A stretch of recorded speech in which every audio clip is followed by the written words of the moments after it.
Good morning, students. How are you? I hope you are very will be fine. So let's start our study. आज हम लोग lesson number 2 Hindi first में lesson number 2 बुद्धिमान व्यापारी के बारे में पढ़ेंगे हम। बुद्धिमान मीन्स क्या होता है? बुद्धिमान मीन्स होता है चालाक। चालाक जैसे कोई भी चालाक होता है उसको हम बुद्धिमान कहते हैं हिंदी में। बुद्धिमान व्यापारी, व्यापारी वो होता है जो कोई भी काम करने वाला होता है। जैसे व्यापारी होता है जो कुछ भी बेचने वाला होता है उसे हम व्यापारी कहते हैं।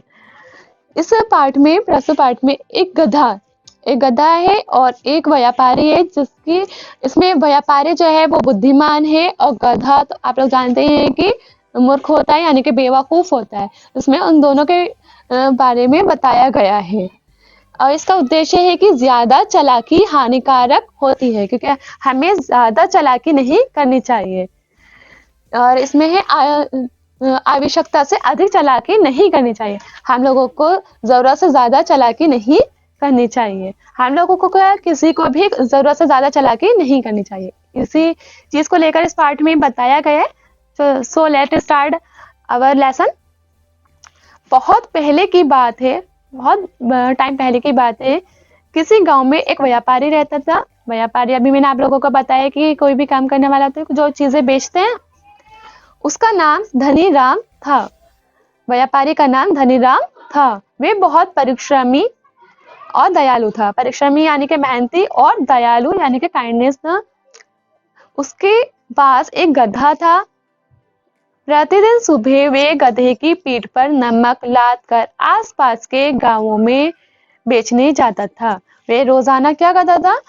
एक गधे की पीठ पर जो उसके पास गधा था उसकी कमर पर नमक को लेकर आसपास के गांवों में उन्हें बेचने जाता था। रास्ते में उसे कई नाले और छोटी छोटी नदियां पार करनी पड़ती थी। रास्ते में उसे जितनी चीजें पड़ती हैं जैसे उन्हें वो पार करनी पड़ती थी। एक दिन व्यापारी एक नदी पार कर रहा था, तभी अचानक गधा नदी में गिर पड़ा। मतलब वो नदी पार कर रहा था और अचानक से गधा का पैर फिसला या नहीं क्या हुआ, वो नदी में गिर पड़ा। नदी में गिरने से गधे की पीठ पर लदा हुआ नमक भी गल गया, क्योंकि नमक तो वैसे ही होता है, हल्का होता है और वो पानी में भीगने से सब गल जाता है और वो गल ही गया और गधे का वजन भी हल्का हो गया। यानी कि जो गधे पर वजन बहुत ज्यादा हैवी था, बहुत ज्यादा भारी था, वो अब पानी में भीगने की वजह से गल गया है, तो वो हल्का हो गया है।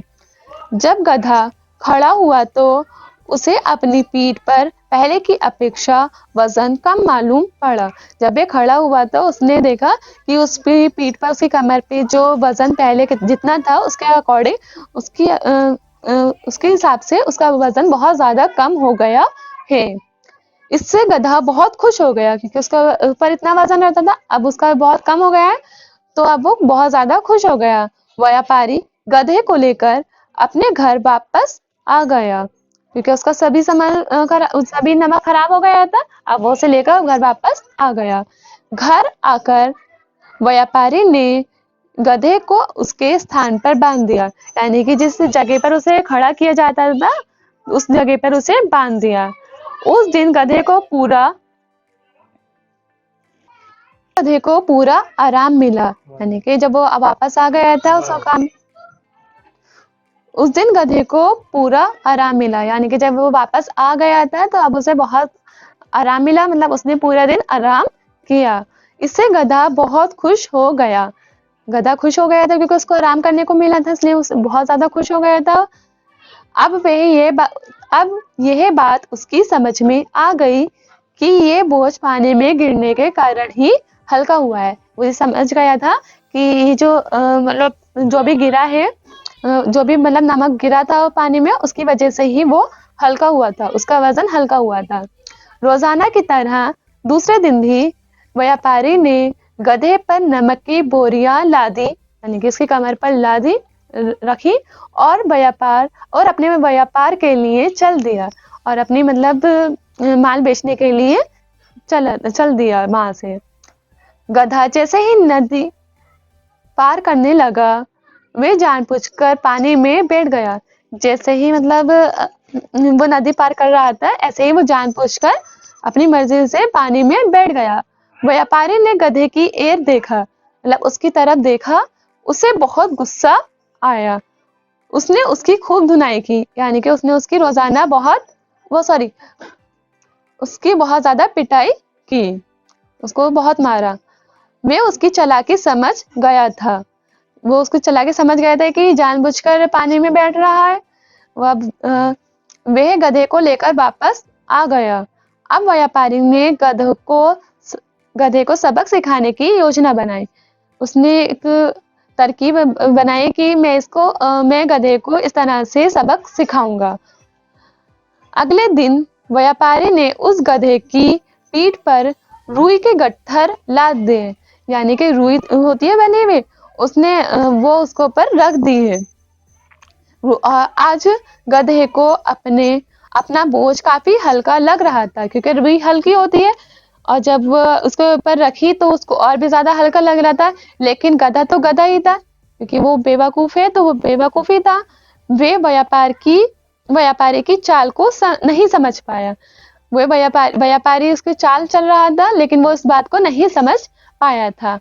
उसने अपने बोझ को और अधिक हल्का करने का मन बनाया। उसने सोचा कि मैं अपने बोझ को, अपने वजन को और भी हल्का कर सकता हूँ। उसने सोचा कि मैं इसको मतलब और हल्का करूंगा।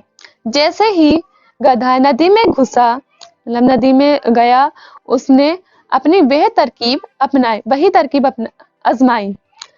उसने सोचा मैं अपना यही करूंगा तो मेरा और वजन हल्का हो जाएगा। वे पानी में बैठ गया, लेकिन अब क्या हुआ, जब वे खड़ा हुआ तो उसका बोझ बहुत ज्यादा भारी हो गया, क्योंकि रुई जो होती है, रुई के गट्ठर में खूब पानी सोख लिया था। मतलब रुई ने पानी पी लिया था, अब वो बहुत ज्यादा भारी हो गई थी। पानी से बाहर आने पर गधे को बहुत परिश्रम करना पड़ा, यानी कि बहुत मेहनत करनी पड़ी।